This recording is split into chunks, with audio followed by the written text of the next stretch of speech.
ठीक है सपरा जी, क्योंकि कई अहम बातें जो हैं वो सामने आई हैं, चाहे कार खरीदने बेचने की बात हो, चाहे गरीब लोगों की सोशल सिक्योरिटी की बात हो, राशन को लेकर के जिस तरह से लगातार सरकार पर सवाल उठते रहे हैं कि इतनी बड़ी संख्या में अगर लोगों को सिर्फ राशन पर, सरकार के राशन पर निर्भर होना पड़ रहा है, तो फिर हम किस दिशा में बढ़ रहे हैं? क्या फिर इस रफ्तार से क्या 2047 तक विकसित राष्ट्र बनेगा देश?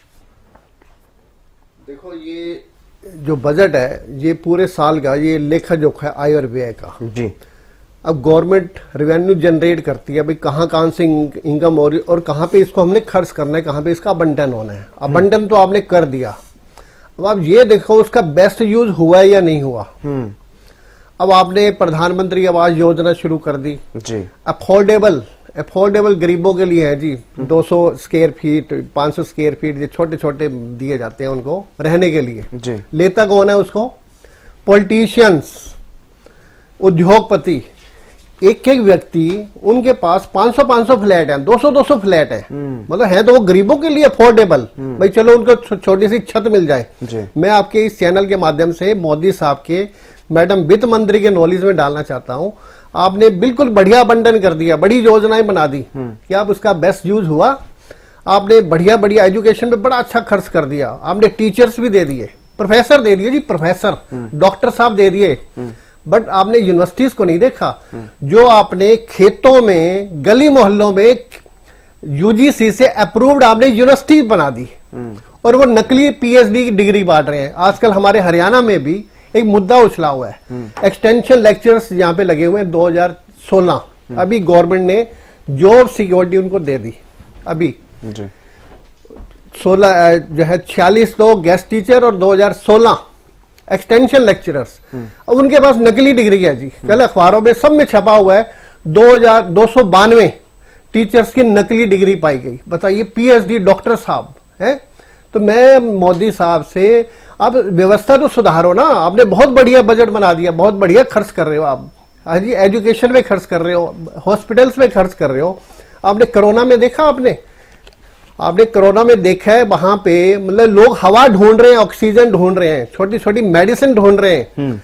मतलब जरूरत है सुधार की उस व्यवस्था को, उसका जो है बेस्ट यूज कैसे हो। हाँ जी, तो ये बहुत ही जरूरी है। अब सबसे बड़ी बात अभी हमारे साथी बिल्कुल बता रहे थे और ये बिल्कुल सही भी है भाई, हमारे इंडिया में जो इनकम टैक्स है, ये जो डायरेक्ट टैक्स है, बहुत बड़ी मार है। जो सैलरीड पर्सन है ना, 3-4 महीने तो उसकी जो सैलरी है ना, उसको इनकम टैक्स में ही देनी पड़ती है। इसका एक तो रेट कम किया जाए बिल्कुल ही, तभी इसमें जो टैक्स पेयर्स हैं वो अपनी इच्छा से बढ़ेंगे, ऐसी बात नहीं है। बिल्कुल। और गवर्नमेंट के रेवेन्यू में भी फर्क नहीं पड़ेगा। इसका जो स्लैब हर जगह टैक्स देना पड़ता है, जीएसटी। आप इनकम टैक्स तो दे ही रहे हो, जो आपको इनकम हो रही है उधर से आपको जीएसटी हर चीज में देना पड़ रहा है। रेस्टोरेंट में आप चाय पी लो, आपको जीएसटी देना पड़ेगा। छोटे से आप बेकरी ले लो, उस पर जीएसटी देना पड़ेगा। फर्नीचर ले लो, कपड़ा ले लो, जूता ले लो, कुछ भी तो ले लो, उस पर आपको जीएसटी देना पड़ेगा। हमारी सेविंग कहां बचेगी, आप ये बताइए। तो मैडम इसको सुधारिए वित्त मंत्री जी। जब सेविंग आपके पास नहीं है तो डिमांड कहां से होगी भाई? हाँ जी, जब आप डिमांड करेंगे तो कंजम्पशन भी होगा, बाजार में पैसा आएगा, अच्छा उत्पादन होगा, अच्छा प्रोडक्शन होगा, और अच्छा प्रोडक्शन होगा तो रोजगार भी मिलेगा। तो रोजगार की समस्या हल होगी या नहीं होगी? तो ये सरकार को ये जो इनकम टैक्स के जो रेट्स हैं या जो स्लैब्स हैं, इसको बार बार कभी चेंज ही नहीं होता। इनकम टैक्स बना दिया जी, वैसे ही चला रहा है धैर्य। अब ये स्टैंडर्ड डिडक्शन है। पिछली बार इन्होंने न्यू रिजीम और ओल्ड रिजीम दोनों चल रहे हैं इसमें। पिछली बार 50,000 से 75,000 किया था। ओल्ड एज इट इज है, इट इज 50,000। ओल्ड तो बिल्कुल सौतेला व्यवहार कर दिया जो ओल्ड रिजीम है उसमें, तो क्योंकि टैक्स पेयर आ ही नहीं रहे उसमें, वो अपना ही नहीं रहे। 72% में बता रहा था जो लोग हैं वो न्यू रिजीम ही अपना रहे हैं, और उसी को लोग, ये हमारे जो वित्त मंत्री जी प्रोत्साहन दे रही है। और आज उम्मीद है फिर भी आम जनता जो नौकरी पेशा है वो उम्मीद लगाए बैठे हैं, जो स्टैंडर्ड डिडक्शन है ये थोड़ी सी उन्हें रियायत मिलेगी। जबकि पिछला तो आम चुनाव का इलेक्शन ईयर था जी। हाँ जी, इस बार उम्मीद है 1 लाख रुपए होगी। इसी तरह से जो इनकम टैक्स जो स्लैब है, जो मिनिमम जो टैक्सेबल लिमिट है, उम्मीद है 10 लाख रुपए करेंगे ये, क्योंकि थोड़ी सी रियायत तो मिलेगा। अरे कहीं से सेविंग तो हो। जब आपके पास पैसा ही नहीं, बाजार में पैसा ही नहीं है, जनता के पास पैसा नहीं है, बिल्कुल सारे सही कह रहे हैं हमारी जो साथी हैं। हमारी जेब में पैसा ही नहीं है, पैसा बचता ही नहीं है बिल्कुल ही, क्योंकि महंगाई का टाइम है। महंगाई बहुत ज्यादा है। आप जितना मर्जी कह लो जी महंगाई नहीं है, महंगाई नहीं है, महंगाई बहुत ज्यादा है। उसी हिसाब से जो उसका लेवल होता है, जो स्टैंडर्ड ऑफ लिविंग होता है किसी का भी, उसी हिसाब से उसको खर्च करना पड़ता है जी। मतलब गवर्नमेंट स्कूल में अगर आप बच्चों को एजुकेशन नहीं मिलेगी तो वो प्राइवेट में तो जाएगा, और प्राइवेट में फीस से देख लो आप कितनी है।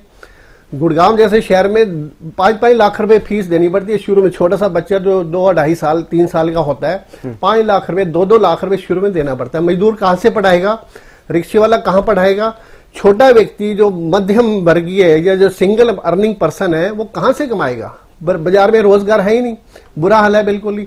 तो ये मतलब हर पहलू को ध्यान में रखना पड़ेगा हमारी जो माननीय वित्त मंत्री जी। ये नहीं भाई वही है आपने हर बार की तरह, अब आप कहें जी मतलब शी इज वेल एक्सपीरियंस, 8वीं बार बजट पेश कर रहे हैं मोदी साहब भी, ही इज वेल एक्सपीरियंस्ड।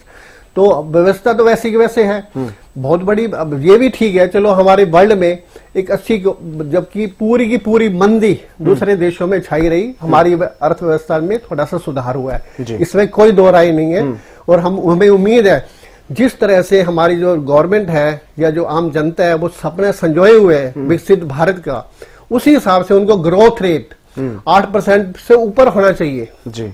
मतलब उनको बढ़ा के सुधार करने की जरूरत है। और साथ साथ जैसे बोलते हैं ना, लातों के भूत डंडे से मानते हैं, तो ये सुधार जहाँ हर जगह लाल फीताशाही है, भ्रष्टाचार है, आज भी भ्रष्टाचार है। कौन सा डिपार्टमेंट है जहां पे भ्रष्टाचार नहीं है, चाहे वो सरकार कोई भी हो, यार राजनीति वाली बात नहीं कर रहे, भ्रष्टाचार है। नौकरियां वैसे ही बिक रही हैं। हाँ जी, व्यापारी लोग हैं वो चोरी करने को मजबूर है, उसको बचाना पड़ता है, 2 नंबर में सेल करनी पड़ती है। चाहे आप जैसे मर्जी कर लो जी, जो मर्जी हथकंडे अपना लो, सरकार भी भाई किस तरह से इसे रोका जाए। आज भी वो 2 नंबर में सेल करता है। नौकरी पेशा वो बेचारा, उसके पास तो बिल्कुल बैंक में सैलरी जाती है तो वो बच नहीं पाता, तो उसके ऊपर भार बहुत ज्यादा पड़ता है। तो ये हमारे बिल्कुल निवेदन है, मध्यम वर्गीय जो परिवार, जो रीढ़ की हड्डी है, जो मैक्सिमम आज हमारे जो देश में मध्यम वर्गीय परिवार है, उसकी बिल्कुल उनको बचाया जाए। थोड़ी सी जो टैक्स जो रेट्स है उसमें रियायत दी जाए।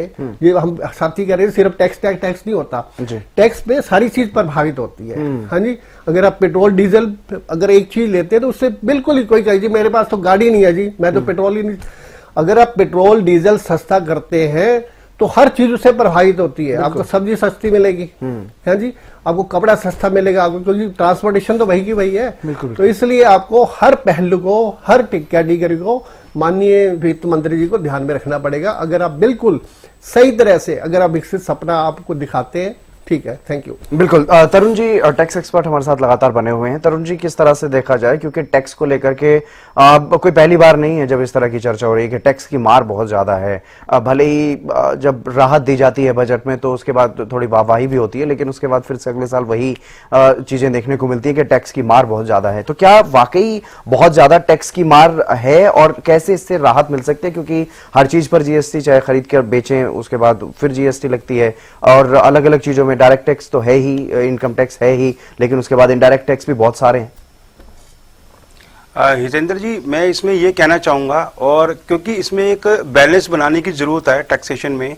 एक जो व्यापारी वर्ग हैं जो कि एक हाई टैक्स पेयर में आते हैं, और एक मिडिल फैमिली है, और दूसरा क्या है कि बीपीएल, जो हमारे बीपीएल कैटेगरी में आते हैं। तो अभी बेसिकली क्या है कि जो गवर्नमेंट को सबसे ज्यादा टैक्स जो है मिलता थोड़ा थोड़ा है, लेकिन मिडिल फैमिली और बीपीएल, मिडिल फैमिली से कहेंगे बेसिकली, तो टैक्स का रेवेन्यू बहुत उनके पास पहुंचता है in the form of income tax, in the form of GST. तो जो कि देश की रीढ़ की हड्डी है। तो हम इसमें ये कहना चाहेंगे कि जो अगर टैक्स चाहिए, अगर गवर्नमेंट को टैक्स का बेनिफिट चाहिए या टैक्स चाहिए, तो उसके लिए जो व्यापारी वर्ग है, व्यापारी वर्ग को जागरूक किया जाए, जिससे कि वहां से टैक्स कलेक्शन ज्यादा हो। और व्यापारी वर्ग बेसिकली करते क्या है, मैंने पहले भी कहा है कि व्यापारी वर्ग क्या है कि वो कई बार उन चीजों में एक्सपर्टाइज उनके पास होती नहीं है, तो वो क्या करते हैं, डिफरेंट एक्सपेरिमेंट करते रहते हैं, जिससे कारण क्या है कि वो अपने लॉसेस को बुक करते रहते हैं, और लॉसेस को बुक करने के कारण गवर्नमेंट को टैक्स नहीं मिल पाता है। तो अब तो मैडम को एक ऐसी वो लगानी चाहिए कि जो बंदा एक्सपर्ट हो किसी चीज में, और जिसका उसे एक्सपीरियंस हो, ठीक है, वो उसी वाले बिजनेस को खोले और उसी के अंदर एक्सपेरिमेंट करे, ना कि वो बिल्कुल, मान लीजिए एक इंडस्ट्री है, मान लो एक कपड़े इंडस्ट्री है, और वो कहता है जी मैं तो क्या कहते हैं ऑटोमोबाइल भी करना चाहता हूं, मैं तो रियल एस्टेट भी करना चाहता हूं। नो, वो आपको व्यापारी वर्ग को समझना पड़ेगा कि अगर आप ऑटोमोबाइल रियल एस्टेट में जाओगे, ठीक है, आपको आपका एक नाम है, एक आपका ब्रांड है, उस ब्रांड के हिसाब से आपको कस्टमर मिल सकते हैं। लेकिन जब आपके पास अनुभव ही नहीं है तो आप उस कस्टमर को ना तो आप एक चीपेस्ट कॉस्ट के अंदर मतलब उसको हाउस प्रॉपर्टी प्रोवाइड करा पाओगे या उसको कार प्रोवाइड करा पाओगे, क्योंकि आपके पास एक्सपीरियंस नहीं है। तो इसके कारण क्या है कि गवर्नमेंट को बहुत नुकसान होता है। तो मेरा हिदायत यही है कि व्यापारी लोग जो है अपने एक्सपर्टाइज को देखें, क्योंकि देखो हमें देखने में आया है, क्योंकि मैं बेसिकली क्या है कि चार्टर्ड अकाउंटेंट हूं, तो हम, और दूसरा क्या है कि मेरा इंडस्ट्री में बहुत एक्सपीरियंस रहा है और मैं कुछ कंपनियों में सीएफओ भी रहा हूं। तो उस बेसिस पे हमने, क्योंकि मेरे साथ बहुत से लोग जो ओनर्स हैं वो सारे जुड़े हुए हैं, करीबन 8 से लेकर 10,000 लोग मेरे साथ जो ओनर्स है, व्यापारी वर्ग है, जुड़ा हुआ है मिडिल से लेकर लास्ट तक का। तो बेसिकली हमने यही उनसे सीखा है कि व्यापारी वर्ग से थोड़ा सा यहाँ एक समझने की जरूरत है कि आप गवर्नमेंट को हेल्प करें और उनको टैक्सेशन में हेल्प करें, उनको इनकम टैक्स में, खासकर इनकम टैक्स में आप हेल्प करें, क्योंकि जीएसटी तो देखो लोगों ने भरना है, जिसमें मिडिल मैन भी है और आपका हाई भी है, क्योंकि जीएसटी देखा जाता है indirect tax, it's not the direct tax. तो अगर हम टैक्सेशन की बात करें तो व्यापारी वर्ग को ये समझना पड़ेगा कि वो अपना एक्सपेरिमेंट कम करें और अपना लो प्राइस पे लोगों को अपना जो वस्तु है, जो भी सर्विसेज है वो प्रदान करें, जिससे कि एक गवर्नमेंट को एक अच्छा इनकम टैक्स उसमें मिल सके। दूसरी बात, जो मिडल मैन और आपका जो डाउन द लेवल है, जो बीपीएल है, बीपीएल से हम उम्मीद करते ही नहीं है टैक्सेशन का, क्योंकि उनकी आमदनी बहुत कम होती है। लेकिन जो मिडिल फैमिली है, जो कि मैक्सिमम लोग जो नौकरी पेशा वाले हैं, तो बेसिकली होता क्या है कि व्यापारी वर्ग तो क्या है कि नौकरी पेशे वाले की सैलरी को अपने डिडक्शन में ले लेता है, तो उसको व्यापारी वर्ग को तो कोई फर्क नहीं पड़ता। लेकिन हाँ, मिडल मैन जो है वो, क्योंकि उसकी जो आमदनी है वो पूरी की पूरी आमदनी टैक्सेबल होती है। तो गवर्नमेंट को यहां देखने की जरूरत है कि जिस बंदे की आमदनी पूरी की पूरी टैक्सेबल होती है तो उसको इतनी रियायत दे कि वो अपने घर में टैक्स कटने के बाद एक अच्छी इनकम को ले आ सके। देखो, अच्छी इनकम उसके पास होगी तो क्या होगा, वो कंजम्पशन में, इकोनॉमिक में वो योगदान दे पाएगा, वो अपनी चीजों को खरीद पाएगा, और खरीदने के बाद क्या है, ऑटोमेटिकली जब व्यापारी वर्ग को जब वो फायदा मिलेगा, उससे रेवेन्यू मिलेगा, तो ऑटोमेटिकली इनडायरेक्टली क्या होगा, उसके पास इनकम टैक्स जो है अपने आप ही गवर्नमेंट के पास पहुंच जाएगा। तो और दूसरा क्या है कि जो बीपीएल लोग हैं, बीपीएल में जो बिल्कुल जरूरी चीजें हैं, जैसे मान लीजिए हमारे खाने की चीजें हैं, ठीक है, मेडिकल है जो एक गरीब आदमी को चाहिए, एक एजुकेशन है, तो इन 3 चीजों पे जो भी चीजें कवर होती हैं जो बिल्कुल बीपीएल लोगों से संबंधित हैं, तो वो तो बिल्कुल जीएसटी फ्री होनी चाहिए। और इसके लिए एक प्रावधान और है कि जैसे मान लीजिए एक जूता है, एक जूता आता है 1000 रुपए से नीचे का, एक जूता आता है 1000 रुपए से ऊपर का, तो आप ऐसा कर सकते हैं कि जो 500 से नीचे का जूता है जिसकी प्राइसिंग है उसको जीएसटी ना लगे, लेकिन जो हायर पीपल है, जो लग्जरी प्रोडक्ट है, उस पर आप टैक्स ज्यादा लगा सकते हैं, उस पर ज्यादा टैक्स लगा सके, जीएसटी लगा सके, लेकिन जो जरूरत के हिसाब से चीजें उन पर कम से कम राहत की जरूरत है, बड़ी राहत की डिमांड है। जैसे मान लीजिए मेडिकल है, बिल्कुल राजेंद्र यादव जी भी हमारे साथ हैं और प्रोफेसर विदुरावल भारतीय जनता पार्टी से हमारे साथ जुड़ गए हैं। मैं आऊंगा आपके पास भी, लेकिन इसी बीच रुक कर लेते हैं एक बड़ी खबर की ओर। एक बड़ी खबर सामने आ रही है, संसद भवन पहुंच गई हैं वित्त मंत्री निर्मला सीतारमण। ये बड़ी खबर आपको बता रहे हैं, संसद भवन पहुंची, कुछ देर में बजट पेश करेंगी, कुछ ही देर में बजट सत्र शुरू होगा, बजट सत्र का दूसरा दिन, क्योंकि आज पेश किया जाना है बजट और बेहद महत्वपूर्ण दिन है आज का। आज बजट पेश किया जाएगा, केंद्रीय वित्त मंत्री निर्मला सीतारमण बजट पेश करेंगी और संसद भवन पहुंच चुकी हैं। अभी अब बजट को मंजूरी मिल जाएगी। 8वीं बार बतौर वित्त मंत्री बजट पेश करेंगी केंद्रीय वित्त मंत्री निर्मला सीतारमण, कुछ देर में बजट पेश करेंगी।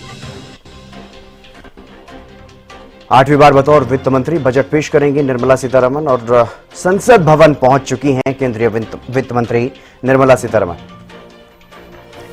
और बजट को लेकर के हम चर्चा कर रहे हैं, टैक्स को लेकर के बात चल रही थी। राजेंद्र जादव जी हमारे साथ बने हुए वरिष्ठ पत्रकार। राजेंद्र जादव जी, क्या वाकई टैक्स का एक जाल बना हुआ है, ऐसा जंजाल बना हुआ है जिसमें उलझी हुई है देश की जनता, और उससे क्या राहत की उम्मीद इस बार की जाए? क्योंकि हर बार का यही हाल होता है, जब भी बजट को लेकर के बात होती है तो मुख्य रूप से टैक्स को लेकर के बात होती है, और जब टैक्स पर बात होती है तो इस तरह की बातें सामने आती हैं। ऐसा लगता है जैसे पूरी तरह से जकड़ा हुआ है इस टैक्स के जंजाल में आम आदमी। बहुत ज्यादा हायर हो गया है और हर चीज पर टैक्स हो गया है। अभी किसान को राहत देने की बात है, प्रधानमंत्री किसान सम्मान निधि बढ़ाने की बात चल रही है जी। अरे आप निधि ना बढ़ाइए, किसान की जो वस्तुएं हैं जो कृषि में काम आने वाली है उनको टैक्स फ्री कीजिए। पहला तो ये है राहत। जी। फिर आपको निधि, किसान सम्मान निधि देने की जरूरत ही नहीं होगी। एक तो ये है। दूसरा ये है कि फसल का सही दाम मिलना चाहिए उसको।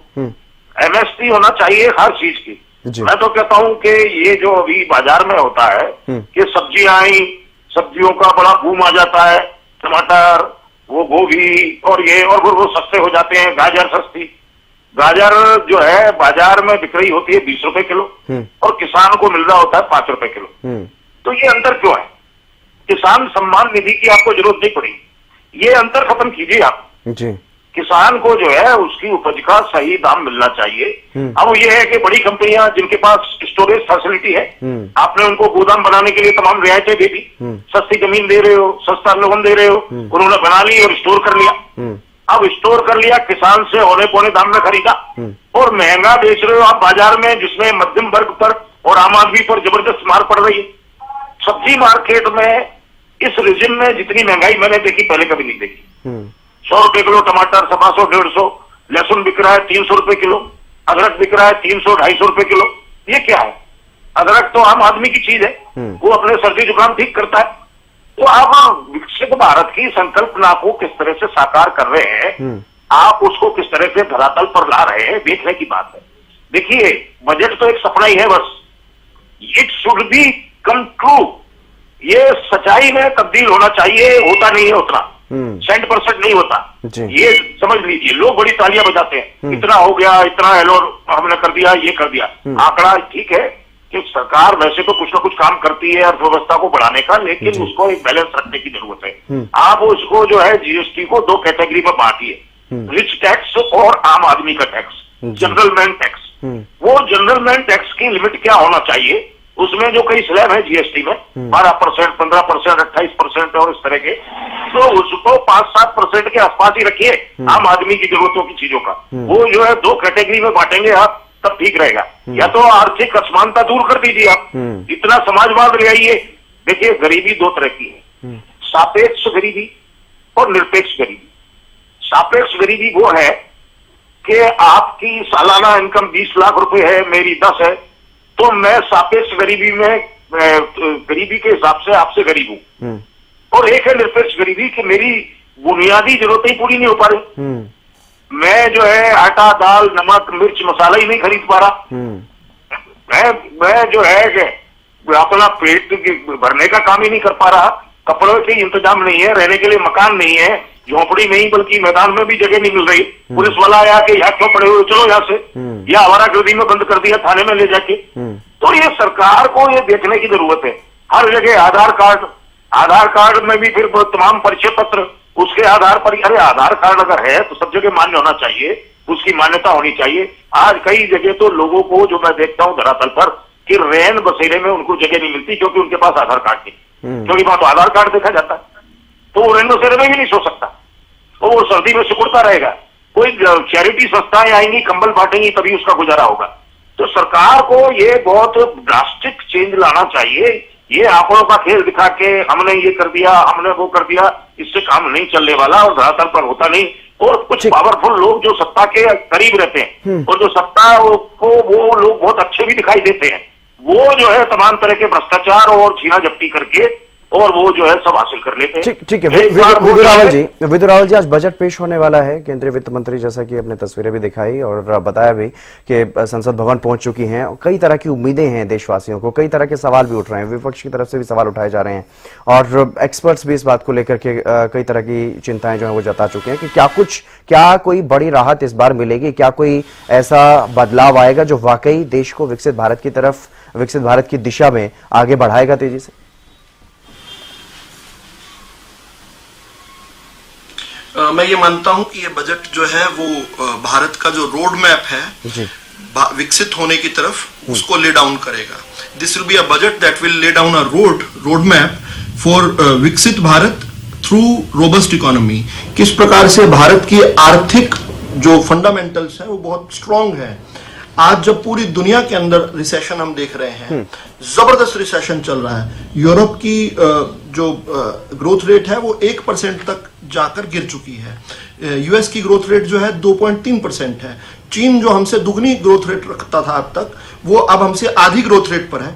उसके बावजूद भी भारत का लगातार 6 और 7% के बीच में ग्रोथ रेट का होवर करना, ये अपने आप में दुनिया के लिए तो चमत्कार है। देखिए, आप एक देश की डेमोक्रेसी को हेल्दी कब मानते हैं, जब वहां पर स्वस्थ प्रकार के सवाल जो है विमर्श में आते हैं। आप देश के विपक्ष को की जिस प्रकार की जो सवाल होते हैं उससे जज करते हैं दुनिया। यही नॉर्म है कि किस प्रकार के सवाल चल रहे हैं। जब अलग अलग प्रकार के षड्यंत्रों से घिरा भारत, और भारत के भीतर बैठे लोग जो हैं खुले तौर पर उन षड्यंत्रों को हवा दें, किस प्रकार से हिडनबर्ग आया, उसने तमाशा मचाया, खुद अपनी दुकान बंद कर गया जब उस पर अमेरिका में जांच हुई। लेकिन क्या जिन लोगों ने उसके नाम पर यहां पर जो नौटंकियां की थी, जो नाच किए थे, क्या उन पर कोई कार्रवाई होगी? एक दिन में खरबों रुपया जो है आम भारतीयों का किस प्रकार से वाइप ऑफ कर दिया गया मार्केट में। कांग्रेस के नेता राहुल गांधी विशेष रूप से, उन्होंने सदन तो चलने ही नहीं दी, इस प्रकार का माहौल बनाया जैसे बहुत बड़ा कोई घोटाला पकड़ लिया। सुप्रीम कोर्ट में मामला गया, सुप्रीम कोर्ट में हारे, लेकिन आकर माफी नहीं मांगी कभी भी। सुप्रीम कोर्ट ने उल्टा जो है हिडनबर्ग के खिलाफ ही हमारे यहां से भी एक कमेटी बना दी। लेकिन ये एक उदाहरण है केवल। हमारी जो इकोनॉमी है वो रोबस्ट है, और वो इसलिए है क्योंकि इन सब विपक्ष के षड्यंत्रों के बावजूद भी हमारे देश के प्रधानमंत्री जो हैं वो फंडामेंटल्स की तरफ ध्यान देते हैं। और वो फंडामेंटल्स क्या हैं कि किस प्रकार से कैपिटल एक्सपेंडिचर हमने बढ़ाया है। इस देश की को मजबूत करने के लिए उसका कैपिटल एक्सपेंडिचर जो है हमने इंक्रीज किया। आज हम जो अनुपात है कैपिटल एक्सपेंडिचर का, पिछले साल जो बजट आया था उसमें हमने देखा 11.25 लाख करोड़ रुपए का कैपिटल एक्सपेंडिचर। अगर परसेंटेजेस में देखें तो कांग्रेस के जमाने से 3.5 गुना ज्यादा अधिक। अब कैपिटल एक्सपेंडिचर से इंफ्रास्ट्रक्चर डेवलपमेंट होती है, इंफ्रास्ट्रक्चर डेवलपमेंट से इन्वेस्टमेंट आता है, इन्वेस्टमेंट से इंडस्ट्रियलाइजेशन होती है, और इंडस्ट्रियलाइजेशन से एम्प्लॉयमेंट आती है, और एम्प्लॉयमेंट जो है वो आगे फ्यूल करती है इकोनॉमी को। ये पूरा का पूरा साइकिल है। इस साइकिल को डिस्टर्ब करने के कितने प्रयास किए गए। हमने शाहीन बाग देखे यहां पर, और अभी मैं सुन रहा था मुझसे पहले जो बोल रहे थे जी, शायद राजेंद्र जी थे, राजेंद्र जादौन जी थे, उन्होंने कहा कि 5 रुपए किसान बेचता है और 20 रुपए कंज्यूमर को मिलता है, इसका बीच का फर्क मिटाना चाहिए। आप कृषि कानून पढ़िए, कृषि कानून यही तो फर्क खत्म कर रहे थे। कृषि कानून किसान के लिए यही तो मार्केट को फ्री कर रहे थे कि कहीं पर भी जहां पर उनको लाभ मिल सकता हो, जिस तरीके से मिल सकता हो। लेकिन अगर भंडारण करना चाहे किसान तो भंडारण करे, उसको उसके लिए भी लाइसेंस लेने की आवश्यकता ना हो। लेकिन किस प्रकार से भोंदा हमने देखा, हिंदुस्तान का मजाक तो उड़ाया गया। किस प्रकार से जो लोग नहीं जानते थे कृषि को, वो भी जाकर कमेंट कर रहे थे टूल किट पर। लेकिन हिंदुस्तान के भीतर बैठे जो लोग हैं, जिन पर ये सपना देखते हैं कि कभी सत्ता में आएंगे, उन्होंने भी किस प्रकार से समझाने की बजाय भ्रम को फैलाने की कोशिश की। और बल्कि हमने तो देखा कि दारू वगैरह जो है आंदोलनों में पहुंचे। बड़ी बात यह है कि हमारे जो मोदी साहब हैं, देश के प्रधानमंत्री हैं, वो भारत को विकसित होने की तरफ बड़ी तेजी से बढ़ा रहे हैं। और इसलिए दुनिया की सबसे बढ़ती तेज इकोनॉमी भारत की है। बड़े देशों में सबसे अधिक अगर ग्रोथ रेट आ रहा है तो हिंदुस्तान में आ रहा है। आज भारत जो है, जो 11वें नंबर की इकोनॉमी था 2014 में, उसको हम 5वें नंबर पर ले आए हैं। हम याद करें, अटल जी के समय 11वें नंबर पर पहुंच गया था। कांग्रेस का तो यह एहसान मान लेंगे, 10 साल तक 11 से वो 20 पर नहीं लेकर गए, 11 पर ही रह गया। लेकिन आज वो 5वें नंबर की हमारी इकोनॉमी, और बहुत जल्दी हम 3रे नंबर की इकोनॉमी बनने वाले हैं। इस सारे रोबस्ट में जिस प्रकार से रिफॉर्म, परफॉर्म और ट्रांसफॉर्म का नारा दिया गया है, जिस प्रकार से जो टैक्स है उसको डाइवर्सिफाई भी किया गया और यूनिफाई भी किया गया। मैं कहता हूं जब डाइवर्सिफाई किया गया तो किस प्रकार से देखते हैं कि इनकम टैक्स का जो नंबर ऑफ इनकम टैक्स पेई हैं उनको बढ़ाया गया। टैक्स अगर हम कहें कि जो स्टैंडर्ड डिडक्शन है वो 2.5 लाख थी कांग्रेस के जमाने में, आज वो बढ़कर 10 साल में 3 गुना यानी 7 लाख कर दी हमने। किस प्रकार से 7 लाख तक की रिबेट हम जो है दे रहे हैं। 7 लाख तक कोई टैक्स नहीं देना। कांग्रेस के जमाने में 2.5 लाख की होती थी ये। लेकिन इसके साथ ही नंबर ऑफ इनकम टैक्स पे हैं, कई सवाल बिल्कुल सही कह रहे हैं आप। अर्थव्यवस्था को लेकर के वैश्विक स्तर पर हमारी अर्थव्यवस्था भी बेहतर है, और लगातार जिस तरीके से जो आर्थिक सर्वेक्षण की रिपोर्ट मैंने देखी उसमें बेरोजगारी की दर में भी गिरावट आई है। निवेश के बारे में भी बात कर रहे हैं आप, निवेश भी बढ़ा है। लेकिन जो बुनियादी सवाल उठ रहे हैं, सवाल ये उठ रहे हैं कि गरीबी को लेकर के लगातार एक बड़े पॉपुलेशन को सरकारी राशन पर निर्भर होना पड़ रहा है। सोशल सिक्योरिटी के लिए सरकार ने क्या किया है, गरीबों को ताकि छत मिले, हाउसिंग लोन को लेकर के भी सवाल उठ रहे हैं ताकि मिडिल क्लास के लोग जिनके पास छत नहीं है उनको भी छत मिल सके, उसको लेकर के सरकार की तरफ से क्या किया जा रहा है। और इस बजट से, विशेष रूप से इस बजट से क्या कुछ उम्मीदें, एक साल का क्योंकि बजट होता है, हम बात 2047 तक कर रहे हैं, ठीक है, दूरदर्शिता रखनी पड़ेगी तब तक हमारा देश विकसित राष्ट्र बने, लेकिन इस एक साल में कितना सुधार इस बजट के बाद आ पाएगा, इसके लिए क्या कुछ विशेष प्रावधान इस बार रहने वाले?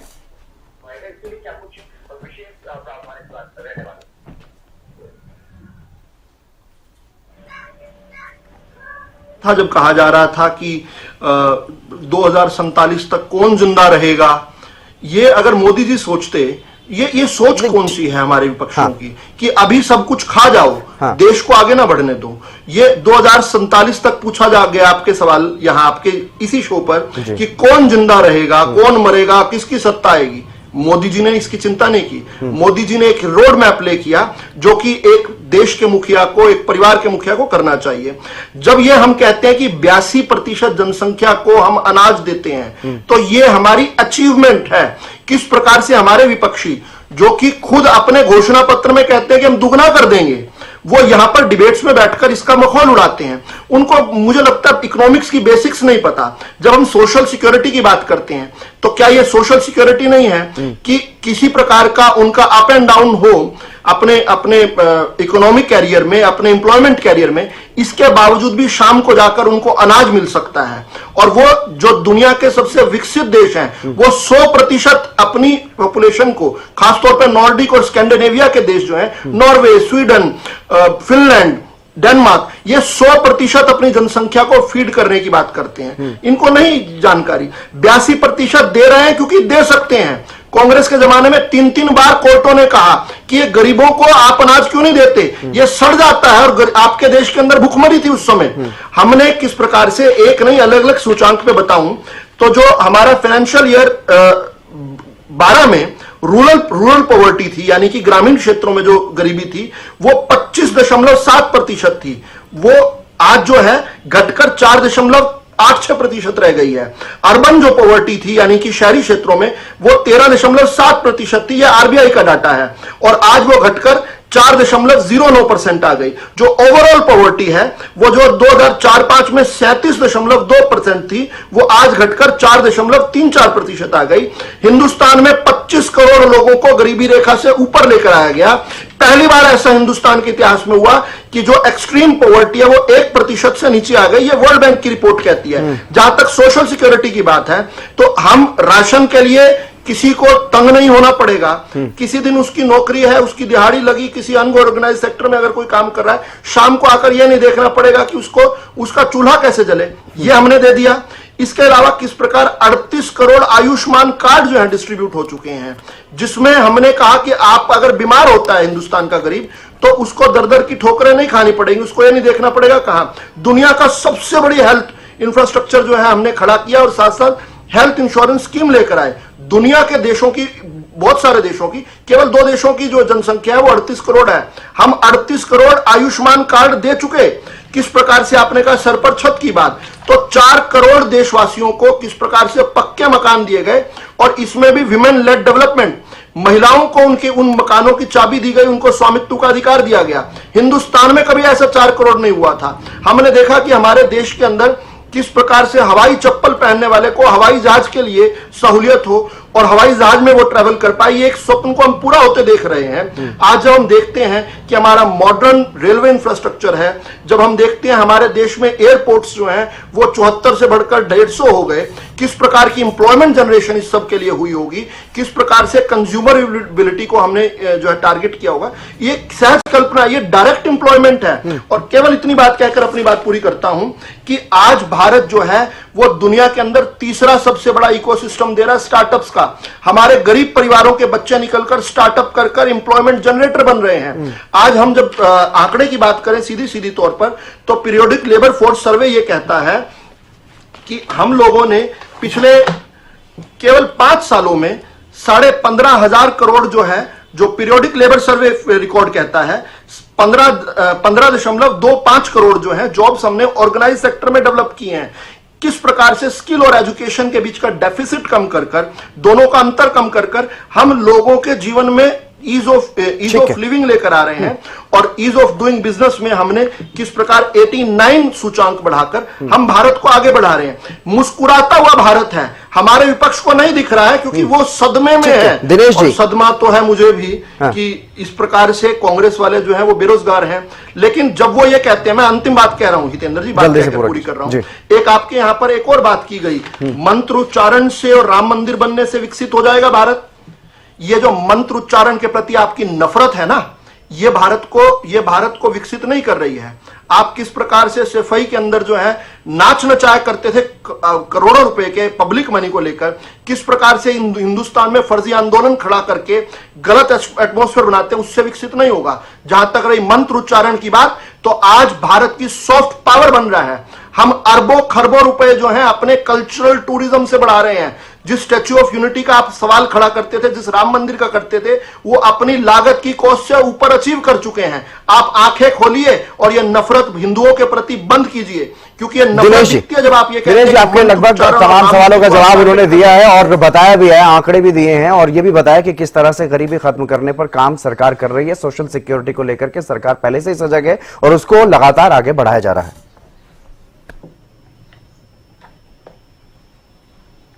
इन्होंने कहा 38 करोड़, इससे कहो चुप रहिए, बीच में ना बोले। मैं नहीं बोला इसके बीच में। कौन बोल रहा है आपके बीच में दिनेश जी? किस बात सुनिए आपको? इन्होंने कहा कि 38 करोड़ आयुष्मान कार्ड दे चुके हैं। हितेंद्र भाई, अब आप जज की भूमिका में बैठे हो और वो जनता सुन रही है, सामने बैठी देख रही है। 38 करोड़ आयुष्मान कार्ड, यानी एक परिवार में अगर 5 व्यक्ति हैं या 4 व्यक्ति है, 38 करोड़ आयुष्मान कार्ड बोल रहे हैं ये। उसको 5 से गुना करोगे तो ये संख्या हो जाएगी 190 करोड़। इतनी तो देश की आबादी भी नहीं है, इतनी तो देश की आबादी भी नहीं है। 38 करोड़ आयुष्मान कार्ड। अब अगली बात पे आता हूं मैं। हरियाणा जैसे छोटे से राज्य में आप 400 करोड़ रुपया आयुष्मान योजना का हॉस्पिटलों का दे नहीं पा रहे। 600 हॉस्पिटलों ने सरेंडर कर दिया कि हम इस योजना के ऊपर किसी को इलाज नहीं देंगे। वो कार्डों को नहीं ले रहे हॉस्पिटल। आप कहते हैं कि हमारी से चाइना की ग्रोथ आधी हो चुकी है, चाइना की ग्रोथ आधी हो चुकी है। मेरा प्रश्न इस बात का रहेगा, मैं चाहूंगा कि मेरे बीच में ना बोले, या तो जाने से बाद बोल ले, जाने से पहले बोल ले। क्या किस तरह के क्या लड़ने के दूर में बैठे हैं क्या दिनेश जी? आपकी बात, आपको मौका दिया गया बोलने का, बोलते रहिए। के ऊपर जवाब दे रहा हूं। नहीं, आपने पहले सवाल उठाया, आपको जवाब मिल गया। अब आप फिर से सवाल उठा रहे हैं। अब आप डिस्टर्ब ना करो। मैं थोड़े डिस्कस कर रहा था, आप बार बार इस तरह की बातें कर रहे हैं। अगर आधी रह गई है, चाइना की ग्रोथ आधी रह गई है, तो आप चाइना को कितना एक्सपोर्ट कर रहे हैं और इंपोर्ट कितना कर रहे हैं उससे? आपका इंपोर्ट हर साल चाइना से बढ़ रहा है, एक्सपोर्ट घट रहा है। आज देश के पास डॉलर नहीं है, फॉरेन करेंसी नहीं है। चलो छोड़ो, मुझे पता है इनके आंकड़ों की बात करते हैं। ये क्या कहते हैं? देश के अंदर करोड़ों मंदिर बने हुए हैं आज, करोड़ों। उनकी देखभाल तो होती नहीं आपसे, उनकी तो रखरखाव होती नहीं है। आपकी विंग आरएसएस के चीफ क्या कहते हैं, मोहन भागवत, कि देश तो आजादी 2024 में हुआ है, जिस दिन राम मंदिर का शिलान्यास हुआ है, उद्घाटन हुआ है। उनका बयान पूरा सुन लेते तो समझ आ जाता है किस परिप्रेक्ष्य में कह रहे हैं। ठीक है, संजय सिंह जी भी जुड़े हमारे साथ, टैक्स एक्सपर्ट, उनसे भी मैं ले लेता हूं। डिस्टर्ब कर रहे हो दिनेश जी, बजट को लेकर के चर्चा कर रहे हैं। अगर आपको अच्छा नहीं लगता तो मैं डिबेट छोड़ देता हूं। नहीं, आप भी छोड़ करके चले जाइए, मुझे कोई आपत्ति नहीं है। आप भी चले जाइए छोड़ करके, मुझे कोई आपत्ति नहीं है। मैं बोलने का मौका दे सकता हूं। मेरे साथ और भी मेहमान है, मैं उन्हें भी मौका देना है। 11 बजे बजट पेश होना है। ये थोड़े भैया सुन लो, मेरी 2 बात सुनो जी। इस देश को डॉक्टर चाहिए, इस देश को इंजीनियर चाहिए, इस देश को साइंटिस्ट चाहिए। हाँ। इस देश को बाबे और फकीर नहीं चाहिए कि वो संत रामपाल से लेके आशाराम बापू और राम रहीम जैसे लोग जो कि संजय सिंह धंधे करते हैं, और जब चुनाव आता है तो ये भारतीय जनता पार्टी आपके पास आऊंगा। लेकिन संजय सिंह जी काफी देर से हमारे साथ जुड़े हुए हैं, एक भी कमेंट उनसे नहीं लिया मैंने अभी तक। मैं आऊंगा आपके पास, ओंकार सिंह जी आपके पास भी आऊंगा। लेकिन संजय सिंह जी जो टैक्स, खाली ठीक है, संजय सिंह जी, जिस तरह की बातें लगातार चर्चा में चल रही हैं, आपसे कुछ देर पहले हम टैक्स को लेकर के चर्चा कर रहे थे, ये बात निकल करके कहीं ना कहीं सामने आती है कि टैक्स का एक जंजाल जो है वो बुना हुआ है, उसमें आम आदमी कहीं ना कहीं अपने आप को जकड़ा हुआ महसूस करता है। लेकिन क्या इस बार के बजट से ये उम्मीदें की जाएं कि इस बार कोई विशेष राहत मिलेगी, या हर बार की तरह जिस तरह से थोड़ा बहुत टैक्स स्लैब का दायरा बढ़ा दिया जाता है, क्या वैसी ही राहत मिलने वाली है, या कोई एक बहुत बड़े चेंज की तरफ हमारा देश बढ़ रहा है? इस बजट से इस तरह की कोई उम्मीद की जा सकती है? जी, जन औषधि केंद्र हर बार यही कहा जाता है कि इस बार कुछ अच्छा मिलेगा, इस बार जी। कुछ अच्छा मिलेगा, और आम आदमी मध्य वर्ग खाली टैक्स के लिए हमेशा बैठता है कि कुछ अच्छा मिलेगा, एजुकेशन में सुधार होगा। अभी आपने देखा न्यूज की में सारी डिडक्ट खत्म हो चुकी है, एटीसी लगाए, LIC लगाए, मेडिक्लेम लगाए। दिनेश जी, ऊपर 100 रुपए की MRP दिनेश जी, और फोटो नहीं बस मोदी दिनेश जी का। को प्लीज म्यूट कर दीजिए, चर्चा खराब करने के लिए समय नहीं है मेरे पास। मैं बस 4-5 चीजें डिस्कस करूंगा बिल्कुल और को और। हर बार बजट में होता है कि हर चीज नहीं आएगी, कुछ अच्छा होगा। आप देखोगे 2014 से जो सेलिब्रेट है 2.5 लाख है जी, और आज भी 2.5 लाख है। बट एक सेक्शन है 87 है जी। उसमें क्या है कि आपको 7 लाख तक मिल रहता है न्यू सिटी में, ओल्ड में रहता है 5 लाख तक। बट स्लैब देखोगे वो 2.5 लाख है, आज भी 2.5 है। 2014-2025 10 साल से कोई भी 1 रुपए का भी चेंज नहीं हुआ है। अगर आपकी इनकम 2.5 और न्यू स्लैब में 3 लाख से 1 रुपए भी होती है तो आपके ऊपर टैक्स लग जाता है, जैसी 7 लाख से और 5 लाख से क्रॉस करते हैं। तो मैं ये नहीं कहूंगा कि 1 रुपए का भी चेंज हुआ है, टैक्स स्लैब हमारा वही है। मिडिल क्लास क्या करता है, पूरा दिन टीवी देखता है, जैसी बजट पेश होता है वो एजुकेशन दिखता है, इन्वेस्टमेंट दिखता है, डिडक्शन दिखता है, कोई राहत नहीं है, वो आउट हो जाता है। मीडिया से भी कुछ नहीं है बिल्कुल। और हर बार हमें ये फेस करना पड़ता है कुछ अच्छा होगा, आप भी हमेशा बोलते हो कि इस बार आप क्या देख रहे हो। हम हमेशा पॉजिटिव बोलते हैं, पर ऐसा भी जब फाइनली आता है तो कुछ देखते हैं कि कुछ दिया नहीं है मध्य वर्ग को, और हमेशा मध्य वर्ग यही सोचता है कि कुछ नहीं मिला है हमें। तो मैं 3-4 चीजें डिस्कस करूंगा अभी। जो हमारा न्यू स्कीम है 3 लाख को एटलीस्ट कम से कम 5 लाख किया जाना चाहिए जी। आप जैसे महंगाई देखोगे, एजुकेशन देखो 3 गुना एजुकेशन बढ़ चुकी है सर हमारे इंडिया में। अगर देखोगे एजुकेशन अलाउंस नहीं है, डिडक्शन भी खत्म हो गई है। न्यू स्कीम में इंट्रोड्यूस करना चाहिए डिडक्शन एजुकेशन के लिए भी। और मैं चाहता हूं कि ओल्ड से न्यू स्कीम में भी, क्योंकि हमारा इंडिया पूरा वर्ल्ड वाइड इन्वेस्टमेंट लेके आया LIC। अगर LIC ने ही इन्वेस्टमेंट सिखाया पूरे भारत को, न्यू स्कीम में ना कुछ ऐसा होना चाहिए कि उसमें डिडक्शन भी ऑप्शन होना चाहिए जी। सेकेंडली मैं कहूंगा एक एजुकेशन अलाउंस सब चीज मर्ज कर दिया है स्टैंडर्ड डिडक्शन में 75 लाख करके पिछले बजट में 25,000 में उन्होंने सब कुछ मर्ज कर दिया है, ऑल डिडक्शन सब कुछ कर दिया है। अब हाउस की सेकेंडली मैं बात करूंगा, हाउस प्रॉपर्टी जी। हाउस की कॉस्ट कितना है, मैक्सिमम बूम करती जा रही है ऑल इंडिया में। अभी 2 लाख हमें डिडक्शन मिलती है, मैं चाहता हूं उसे एटलीस्ट 3 लाख या 5 लाख किया जाए उसको भी। जी। जैसे ही हमारा इंफ्रास्ट्रक्चर ग्रोथ कर रहा है, चीजें बढ़ती जा रही है। अभी मैं आपको एक पिछले सप्ताह की एक बात बताता हूं सर। मेरे एक मित्र सका ने बोला कि मेरा इंक्रीमेंट 10% हुआ है, 7 से 10%। तो पहले क्या होता था, अगर हमारे 10,000 रुपए बढ़ते थे तो बहुत खुशी होती थी। वो खुश नहीं हुआ सर, उसने लगा जितना मेरा टैक्स बढ़ा है ना 10,000, उससे ज्यादा मैं टैक्स दे दूंगा, मैं स्लैब में आ गया सेकंड में। तो ये एक बहुत मुद्दा है। आजकल सैलरी बढ़ने के बाद भी एम्प्लॉय खुश नहीं होता है, कहता है ये तो मैं उसमें दे दूंगा। तो कुछ चीजें सरकार को देखना चाहिए, स्पेशली मध्य वर्ग के लिए।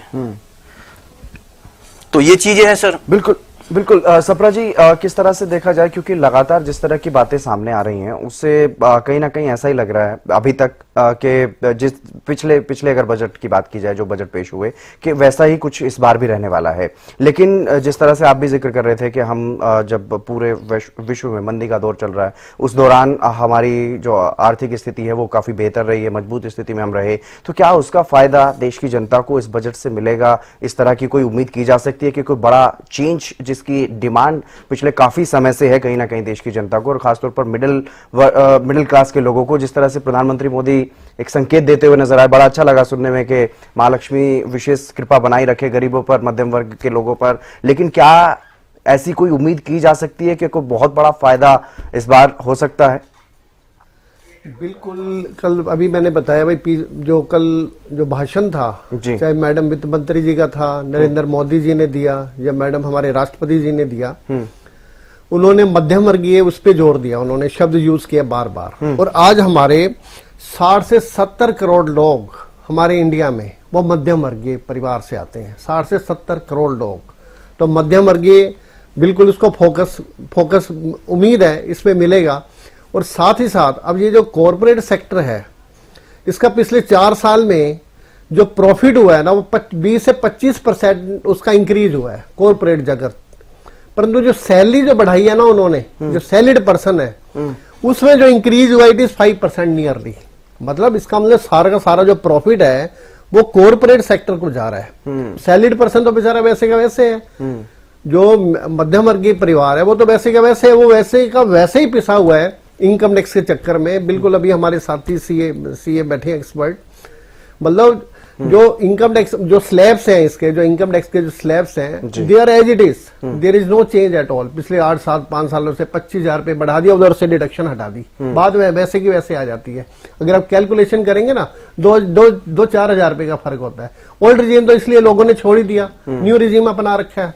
हाँ जी, और न्यू रिज्यूम में डिडक्शन नहीं दे रखी, ATC वगैरह है, खत्म कर दी बात। तो बस मतलब जैसे बोलते हैं ना, हर बार जब पॉलिटिशियंस नारा लगाते हैं या भाषा यूज करते हैं, जी ये तो पुरानी बोतल में नई शराब डाल दी, तो हर वैसे का वैसे आता है। और आज हमें उम्मीद है, बिल्कुल ही हमारे एक बड़ा देश है, बड़ी पॉपुलेशन है, और ये ठीक है पूरे विश्व में मंदी का दौर चल रहा है, और हमारे साथी कह रहे हैं भाई यहाँ पे बहुत सुधार हुआ है, और हमारी जो इकोनॉमी है वो उसने बड़ा मतलब हर लिहाज से काफी डेवलपमेंट किया है, इसलिए वो तीसरी अर्थव्यवस्था हो रही है या विकसित भारत होने वाला है। इसमें कोई दो राय नहीं है। देखो नेशनल हाईवे, सड़कों में बहुत सुधार हुए, इसमें कोई दो राय नहीं है। जो रेलवे है, रेलवे का बजट तो पहले अलग से आता था, वो आज इसी में इन्वॉल्व होगा। अब रेलवे मीन आम जनता की सवारी जी। अब वंदे मातरम हर जगह तो नहीं पहुंच पाती जहां पे इतनी बढ़िया बढ़िया बॉगेज आपको मिल जाती हैं। ये ठीक है, सुधार हुए हैं पिछले सालों की तुलना में। हम भी कई बार रेलवे से सफर होता है, परंतु अब हर कोई बाई एयर भी नहीं जा सकता। तो रेलवे जो है ना, रेलवे पे भी सुधार की पूरी उम्मीद है। जो है ना, नई ट्रेन चलाएं हमारी जो मैडम इसमें जो है ना, ये मतलब आम बजट का मतलब है आम जनता। जो सेठ व्यक्ति है उसको कोई फर्क नहीं पड़ता बजट से। जो सेठ है, जो रिच पर्सन है, उसको नहीं पता टमाटर का क्या भाव है, उसको नहीं पता मेरे बेटे की फीस कितनी जाती है, उसको ये नहीं पता मेरा बच्चा बीमार है तो हॉस्पिटल में कितना पैसा देना है। आम जनता, गरीब जनता, जैसे कल मोदी साहब कह रहे हैं भाई गरीब के घर में महालक्ष्मी आएगी। अब ये देखते हैं महालक्ष्मी कितनी आती है। अब 11 बजने वाले हैं, मैडम कितनी महालक्ष्मी देती हैं। बजट मीन आम जनता, गरीब व्यक्ति को क्या मिलेगा इसमें? क्या उसको एजुकेशन मिलेगी? एजुकेशन उसके परिवार में जो गरीब व्यक्ति है उसकी पहुंच में आ पाएगी या नहीं? जो बिल्कुल मूलभूत जो सुविधाएं हैं, जो मतलब हॉस्पिटल्स हैं, जो स्वास्थ्य सेवाएं हैं, क्या उसको मिल पाएंगी? क्या उसको जो ट्रांसपोर्टेशन है, अब ट्रांसपोर्टेशन बड़े बड़े स्टेट्स में, हमारे जैसे हरियाणा में तो चलो अच्छी ट्रांसपोर्टेशन सर्विस है, इसमें कोई दो राय नहीं है। अब दूसरी स्टेट्स में आपको बस ही नहीं मिलती, ये हाल है। रोड्स भी नहीं, आज भी नेशनल हाईवे तो बहुत बढ़िया है, अंदर आप जाएंगे तो वहां पे आपको रोड्स नहीं मिलेंगे। हाँ जी, वहां भी तो दुनिया रहती है। तो ये बजट तो हमारे पूरे देश का है। हाँ। ये तो है नहीं कि जो रिच स्टेट्स हैं या जो बड़े बड़े शहर हैं, हाँ, गांव जो महानगर है, वो उनका पर भी छोटे छोटे, तो ये मतलब हर कैटेगरी को, समाज के हर हिस्से को ध्यान में रख के बनाया जाना चाहिए। और हमें उम्मीद है ये बिल्कुल वैसे या वैसे आंकड़ों का खेल ना रहे, जी इतना आया, इतना खर्च कर दिया, इतना डेफिसिट हुआ, इतना सरप्लस हो गया, ऐसा नहीं होना चाहिए। बिल्कुल रावल जी, अंत में आपके पास ही आऊंगा। We are hopeful. आम जनता निगाह लगाए बैठी है।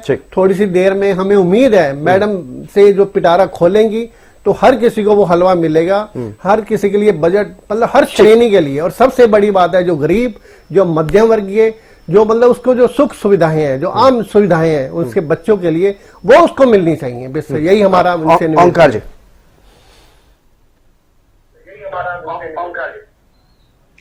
हितेंद्र जी, हमारे जो टैक्स एक्सपर्ट थे उन्होंने बहुत बढ़िया बात कही।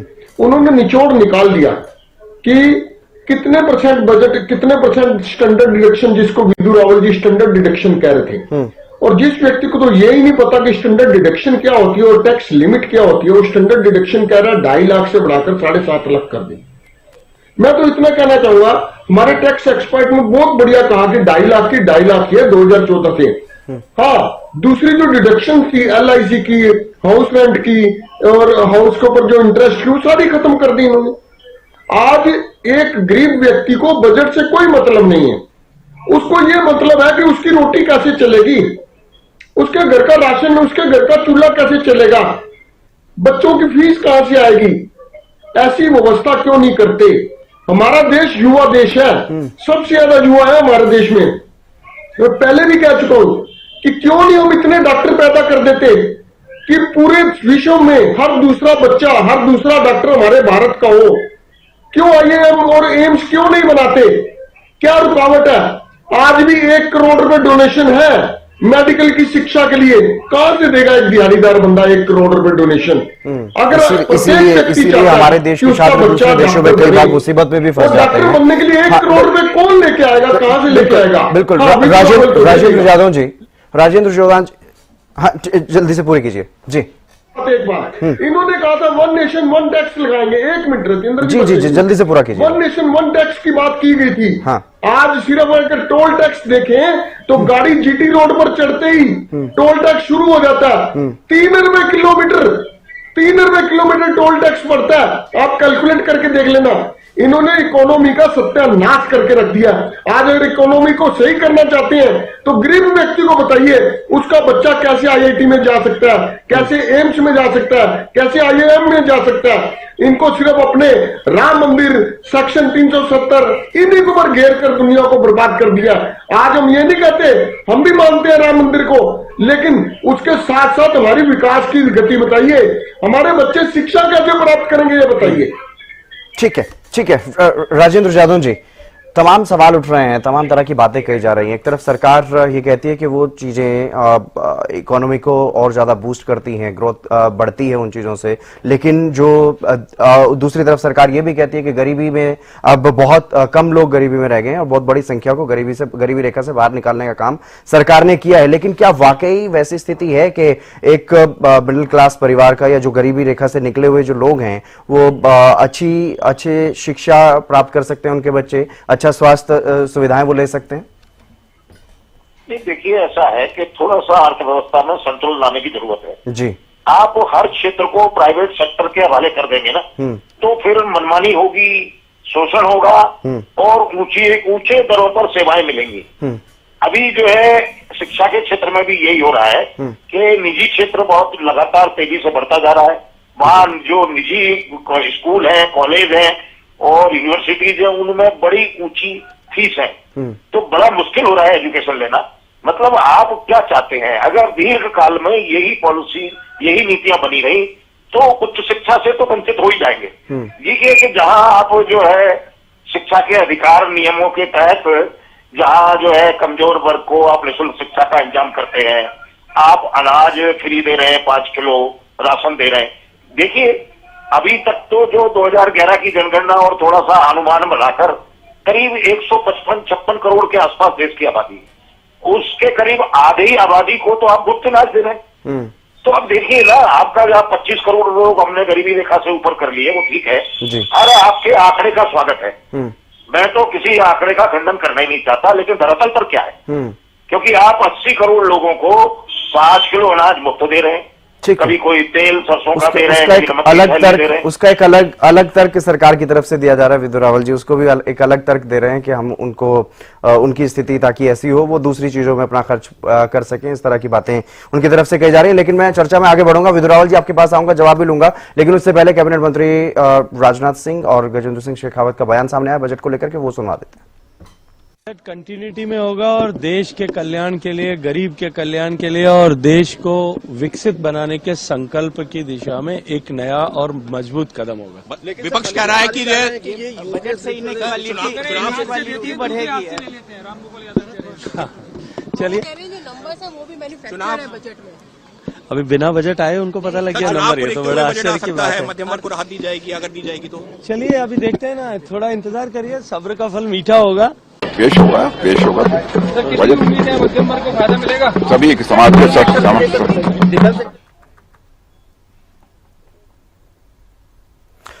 तो चर्चा हम लगातार कर रहे हैं, हमने बयान भी सुने केंद्रीय मंत्रियों को, ये कह रहे हैं कि जनहित के कल्याण के लिए ये बजट होगा। विधु रावल जी भी, मैं आपसे जवाब लूंगा, लेकिन उससे पहले दिनेश अग्रवाल जी उंगली कर रहे हैं, उनसे मैं एक छोटा जल्दी से अपनी बात पूरी कीजिए। दिनेश जी क्या कहना चाह रहे हैं?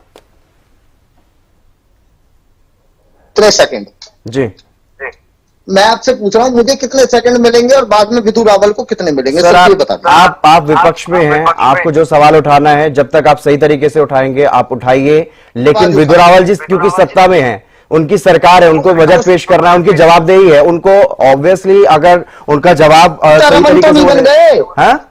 विधु रावल निर्मला सीतारमन तो नहीं बन गए होंगे ना? अरे सर, सत्ता का पक्ष रख रहे हैं ना वो। निर्मला सीतारमन जी तो बजट पेश करेंगी। जो आदमी ये कहे कि देश के 190 करोड़ लोगों को हमने आयुष्मान कार्ड दे दिया, उस झूठे आदमी के क्या सुनूं मैं यहाँ बैठकर? दिनेश अग्रवाल जी, आप ये दिनेश अग्रवाल जी, आप अपने आप समय बर्बाद करना चाहते हैं, अपनी बात रखना चाहते हैं। मैं समय बर्बाद नहीं कर रहा, अब आप सुन लीजिए जल्दी से पूरी बात। मैं ये कह रहा हूं, जिस सरकार ने दवाई पर जीएसटी लगा दिया, कफन पर जीएसटी लगा दिया, जो सरकार, हम बार बार कह रहे हैं कि करोड़ों मंदिर हैं देश के अंदर, उनकी रखरखाव कर लो ना, आयुष्मान वाला लेकिन चंद मंदिरों के नाम पर जो राजनीति की जा रही है, बाबे पीर फकीर तैयार किए जा रहे हैं। ये सोचते हैं कि झाड़ फूंक और यंत्र मंत्र से बच्चे पैदा हो जाएंगे क्या? बच्चे तो भैया हॉस्पिटलों में पैदा होंगे। हॉस्पिटल चाहिए, डॉक्टर चाहिए, हमें बाबे पीर फकीर नहीं चाहिए जो कहते हैं मैं झाड़ फूंक मारूंगा, तेरे लड़का नहीं होता तो लड़का पैदा कर दूंगा, लड़की नहीं होती फिर तो आप लड़की कहेंगे पैदा कि मुझे कर बोलने के लिए समय नहीं दिया गया। यही बातें आपने पहले बोल चुके हैं आप। मैं ये कह रहा हूं, आपके जब मेडिकल स्टोरों पर एक बहुत बड़ा बोर्ड लगता है, जन औषधि केंद्र, नरेंद्र मोदी की फोटो होती है और उस पर लिखा होता है कि 90% डिस्काउंट पर दवाई पाए। कहां सो रही है सरकार?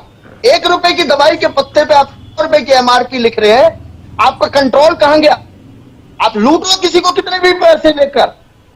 लोगों को दवाई चाहिए, लोगों को शिक्षा चाहिए, लोगों को चिकित्सा चाहिए, लोगों को आंकड़े नहीं चाहिए। और अगर ये विधु रावल जी देने वाले हैं, विधु रावल जी, और ये कहते केवल हैं, दिनेश जी का ये सवाल नहीं है, आंकड़ों का खेल है, क्योंकि कई बार आपने मेरा सवाल सुन लीजिए पूरा। दिनेश जी, अब दिनेश जी मनगढ़ंत आंकड़े बनाते हैं। दिनेश जी, वो मनगढ़ंत आंकड़े हैं या फिर सरकार की तरफ से जारी किए गए हैं, उनका भी प्रमाण होता है उनके पास, ठीक है? इस तरह से किसी के बारे में कुछ इस तरह से व्यक्तिगत टिप्पणी ना करें तो ज्यादा बेहतर है। मेरी सभी से ये उम्मीद होती है। समय बर्बाद ना करें प्लीज, म्यूट कर दीजिए दिनेश जी को। और विधु रावल जी, लगातार जिस तरीके के सवाल उठ रहे हैं और वाकई ये चिंता जरूरी भी है, क्योंकि आपने कहा 25 करोड़ से ज्यादा लोगों को गरीबी रेखा से बाहर निकाला गया, सब स्वागत करते हैं, बहुत अच्छी बात है, लेकिन वो गरीबी रेखा क्या है? 1,20,000 रुपए है देश भर में। हरियाणा में 1,80,000 रुपए की है सरकार ने, बहुत अच्छी बात है, लेकिन देश भर में 1,20,000 रुपए है। अगर कोई आदमी जरा सा भी कोई बुखार भी हो जाता है, डेंगू या दूसरे जो खतरनाक बुखार हैं या बीमारियां हैं, उनकी तो बात ही दूर है, जो अगर कोई हल्का फुल्का भी बुखार हो जाता है तो उसके लिए कितना भारी भरकम बिल बन जाता है, मुझे बताने की जरूरत नहीं है, आपको मालूम ही है। तो स्थिति कैसे बेहतर हो आम लोगों की और विशेष रूप से उन गरीब लोगों की, मध्यम परिवार के लोगों की, उसके लिए क्या कुछ इस बार प्रावधान रहने की उम्मीदें? देखिए, सबसे पहले तो जो सवाल बार बार खड़ा किया गया उस पर मैं ले आऊं। ये ministry of health and family welfare की ऑफिशियल वेबसाइट है, इस पर जाकर आप जो है अपना देख सकते हैं। सीधा सीधा सब आयुष्मान कार्ड के बारे में कहा गया। देखिए, अनपढ़ लोग जब डिबेट में बैठ जाएंगे तो दूसरों पर गलत बोलते रहेंगे और डिबेट का समय भी, लेकिन कोई बात नहीं, क्योंकि उन्होंने 2 बार आरोप लगाया। हो सकता है आपके नहीं, लेकिन दर्शकों के मन में तो वहम चला जाता है ना शायद। हाँ, वो आप अपना स्पष्टीकरण जरूर दे दीजिए, लेकिन व्यक्तिगत हाँ। अब ये ministry of health and family welfare government of India की वेबसाइट पर जाइए, उसमें बकायदा नाम दर्ज है, 38 करोड़ नाम भी दर्ज है, जिन जिनके नाम पर है उनका एड्रेस दर्ज है। उनके घर जाइए और विधु रावल को झूठा साबित कीजिए कि विधु रावल ने झूठा बोला। और ये 30 जून 2024 की रिपोर्ट है, 34.7 करोड़, और फिर 26 दिसंबर 2024 की रिपोर्ट है, 38.1 करोड़। अगर यह डाटा गलत है तो विधु रावल झूठा है, नहीं तो अगली कोई भी डिबेट होगी मैं इनको शुरुआत यहां से करूंगा कि क्या 38 करोड़ आयुष्मान कार्ड भारत की सरकार ने डिस्ट्रीब्यूट कर दिए हैं, नहीं कर दिए? क्या यह सच नहीं है कि 70 साल से अधिक आयु के हर भारतवासी को उसकी आय सीमा को भी छोड़कर उसको हर प्रकार से किसी भी आय सीमा का हो, हर वृद्ध की जो हेल्थ फैसिलिटी है उसकी सारी की सारी जो जिम्मेदारी है सरकार ने ले ली और उनको जो है आयुष्मान कार्ड के दायरे में ले आए। अब आपने डेंगू की बात कही, देखिए आयुष्मान कार्ड जो है कवर करता है 5 लाख तक के मुफ्त इलाज देता है, चाहे डेंगू की बात हो चाहे इस प्रकार से कोई भी व्यवस्था फैलती हो, लेकिन केवल यही नहीं करते। विधु जी शायद आप मेरा सवाल समझे नहीं। जो गरीबी रेखा से बाहर आ चुके हैं, विधु जी जो गरीबी रेखा से बाहर आ चुके हैं, गरीबी रेखा वालों के लिए नहीं पूछ रहा हूं मैं, जो बाहर आ चुके हैं उनके लिए पूछ रहा हूं। देखिए जो गरीबी रेखा से बाहर आए हैं उनके लिए बेहतर हेल्थ फैसिलिटीज, कम दाम में उनको जो है इलाज मिले, इसके लिए जेनेरिक मेडिसिन को हमने प्रमोट किया। जो लाइफ सेविंग मेडिसिन है जो पहले 1700 1800 रुपए का एक डोज आता था, वो आज मैं आपको 3-4 मेडिसिन बता देता हूं जो 50 और 60 रुपए की आ रही है। हमने देखा कि स्टंट्स के जो है 5-5 लाख 10-10 लाख रुपए लिया करते थे स्टंट्स के, आज 10,000 रुपए में स्टंट डलता है। किसी मर्जी हॉस्पिटल में चले जाइए, प्राइवेट में भी ये कैपिंग कर दी। ये हमारे सरकार में हुआ है ना जी। इसके अलावा जो सवाल खड़े किए हैं उन पर जल्दी से मैं जो है एक बार विजिट कर लेता हूं। एक बार जो है बात गलत कही जा रही है। ओल्ड टैक्स जो रिजीम है और न्यू टैक्स रिजीम दोनों का एक अंतर है। जो ओल्ड टैक्स रिजीम है वो फैसिलिटेट करती है कि आप अपनी सेविंग कीजिए, जो अब तक हमारा एक मोटो रहा है कि हिंदुस्तान के लोग सेविंग करें। अब जब 21वीं शताब्दी में हम दुनिया को चैलेंज कर रहे हैं, हम विश्व गुरु बने हैं और खासतौर पर आर्थिक लीडर, इकोनॉमिक लीडर बन के उभरे हैं। जब दुनिया के अंदर सारी इकोनॉमी ध्वस्त हुई हैं, उसके बाद भी इतने अच्छे सस्टेन कर पा रहे हैं। हम हिंदुस्तान चाहता है कि हिंदुस्तान के नागरिक निवेश करें, अपनी जेब से पैसा निकाल कर दें। इस कारण से सेविंग की बजाय न्यू टैक्स रिजीम पर आए हम। उसमें जो नो टैक्सेबल इनकम है वो 7 लाख है। अगर किसी ने अभी एक और साथी ने सवाल खड़ा कर दिया, पता नहीं पढ़ते तो है नहीं, 7 लाख की इनकम पर कोई टैक्स नहीं देना होता, ये कहा था मैंने। और साथ में ये कहा था कि स्टैंडर्ड डिडक्शन जो है 75,000 कर दी, जो पहले 25,000 और फिर बाद में हमारे सरकार में आते हमने 50,000 की थी। 3 गुना स्टैंडर्ड डिडक्शन कर दी। तो ये ओल्ड टैक्स रिजीम और न्यू टैक्स रिजीम में कंफ्यूज मत कीजिए, जिसको जो पसंद है वो ले लीजिए। 7 लाख रुपए तक नॉन टैक्सेबल इनकम आपकी है, 7 लाख पर कोई टैक्स नहीं लगेगा, उसके बाद लगना शुरू होगा, ये मैंने कहा था। एक बार ये कहा और कटाक्ष के रूप में कहा, इसलिए मैं पहले जल्दी से पूरा कीजिए अपनी बात को जी। इन्होंने कहा कि बहुत जल्दी इस देश को डॉक्टर चाहिए, इंजीनियर चाहिए, बाबा और फकीर नहीं चाहिए। तो सर इंडियन नेशनल लोकदल के भ्रष्ट नेताओं की चाटुकारिता करते तो डॉक्टर नहीं बनेंगे, डॉक्टर तो मेडिकल कॉलेज में बनेंगे। हम जब सरकार में आए थे 2014 में, हिंदुस्तान में 387 मेडिकल कॉलेज थे। आज जब मैं और आप बात कर रहे हैं वो 751 हो चुके हैं। मेडिकल सीट्स जो कांग्रेस के समय थी 51,348 सीटें थी टोटल, आज वो बढ़कर 1,14,940 सीटें हो चुके हैं, दुगनी से भी ज्यादा इन 10 सालों में। यहां से डॉक्टर बनेंगे साहब, इंडियन नेशनल लोकदल के भ्रष्ट नेताओं और कांग्रेस के भ्रष्ट नेताओं की चमचागिरी से नहीं बनेंगे। इंजीनियर्स कहां से बनेंगे? आपके समय 677। चलिए ठीक है, मैं तस्वीरें दिखा देता हूं दर्शकों को। वित्त मंत्रालय जब पहुंची थी केंद्रीय वित्त मंत्री निर्मला सीतारमण, और अब से थोड़ी देर बाद बजट पेश करेंगी सदन में। बजट का जो पिटारा है, बजट का जो बैग है, वो अपने हाथों में लिए हुए भी नजर आ रही है। और राष्ट्रपति से जब मुलाकात की वो तस्वीरें भी आप देख सकते हैं। दही चीनी राष्ट्रपति द्रौपदी मुर्मू ने खिलाई है देश की वित्त मंत्री निर्मला सीतारमण को, ताकि मिठास भरा ये बजट रहे देश के लोगों के लिए, गरीबों के लिए, मध्यम वर्ग के लिए, जो कि उम्मीद भी की जा रही है। और ये देश का बजट अब से कुछ ही देर बाद पेश करती हुई नजर आएंगी देश की वित्त मंत्री निर्मला सीतारमण।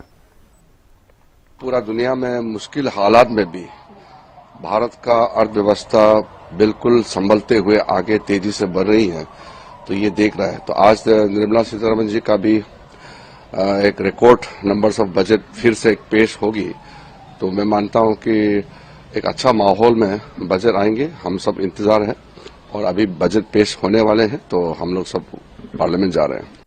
अभी 12 बजे तक सारा चीजें आप लोग के सामने आ जाएंगी।